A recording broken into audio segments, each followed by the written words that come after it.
ఈరోజు గురు పౌర్ణమి సందర్భంగా మన డిపో నుంచి కొత్తగా 5 బస్సులను ప్రారంభించుకోవడం చాలా సంతోషం.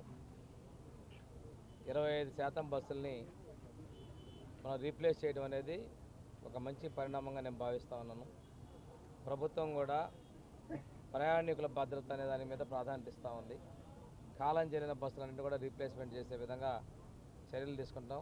అందులో కొన్ని ఇవన్నీ కూడా మనం చేపడతామని తెలియజేసుకుంటూ, ఈ సందర్భంగా నేను ఆర్ఎం గారిని ఒకటే చెప్తాను. ఇంకోటి, తిరుపతి మనకి పవిత్ర పుణ్యక్షేత్రం.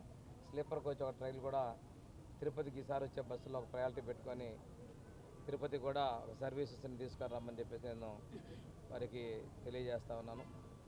అదేవిధంగా సూపర్ డీలక్స్ బస్సులు కూడాను స్టార్ లైన్ సర్వీసులు, వాటిని కూడా మరిన్ని సంఖ్యలో మొన్ననే ఈ 10 రోజుల్లోనే మనం 4 స్లీపర్ కోచెస్, ఒక 5 సూపర్ లైనర్స్ కూడా మనం ఓపెన్ చేసి సూపర్ లగ్జరీ బస్సులు ఓపెన్ చేస్తాం. చాలా మంచి పరిణామంగా భావిస్తున్నాం.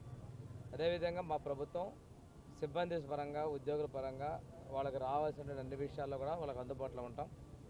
సూపర్ 6 ఏదైతే మేము ప్రాధాన్యత కదని చెప్పామో, మహిళలకు ఉచిత బస్సు ప్రయాణాన్ని కూడా మేము విధి విధానాల రూపకల్పనలో ఉన్నాం.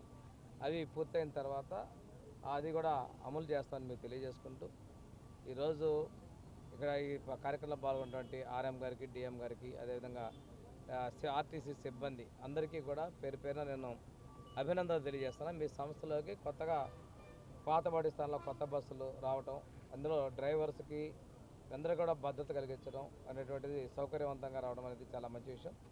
ఏదైతే పాడైపోయిన బస్సులు వాటిని కూడా భవిష్యత్తులో ఫేజ్డ్ మేనర్లో రీప్లేస్మెంట్ చేసేటువంటి ఆలోచన ప్రభుత్వం దాన్ని తెలియజేసుకుంటూ, సద్వినియోగం చేసుకోవాలని చెప్పేసి వీటన్నింటినీ ప్రజలకు నేను